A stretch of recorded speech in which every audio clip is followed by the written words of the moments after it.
पुराने शहर में एक शख्स और इसके खानदान को 48 घंटों में काले जादू करके जान से मारने की धमकी देने वाला बाबा गिरफ्तार। इत्तला मिलने पर साउथ ईस्ट जोन टीम के कमिश्नर टास्क फोर्स हैदराबाद के एहलकारों ने बंडलागुड़ा पीएस के आमला के साथ मिलकर एक शख्स को गिरफ्तार किया जो काला जादू के नाम पर आम लोगों को धोखा दे रहा था। गिरफ्तार किए गए शख्स की शिनाख्त मोहम्मद कलीम उर्फ खली वल्द सलीम उम्र 48 साल, पेशे वॉल पेंटर, काला जादूगर, रिहायशी हसन नगर बहादुरपुरा हैदराबाद की हैसियत से की गई, जो काला पत्थर पुलिस स्टेशन का साबिका राउडी शीटर भी बताया गया। तफसीलात के मुताबिक नाजिया नाम की एक खातून ने अपने ससुराल वालों को काला जादू के जरिए ख़त्म करने के इरादे से बाबा कलीम उर्फ खलीम खली से रब्ता किया।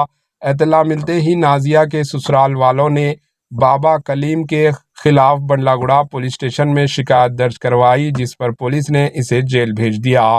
जेल से आने के बाद कलीम ने शिकायत कुंदगान मोहम्मद इरफान मलिक और इसके अहल खाना पर काला जादू करते हुए आटे के पुतले के साथ तस्वीर और वीडियोग्राफी की और शिकायत कुंदगान को भेजी। फिर इसे धमकी दी कि 48 घंटों के अंदर इसके पूरे ख़ानदान को काले जादू के ज़रिए मौत के घाट उतार दिया जाएगा।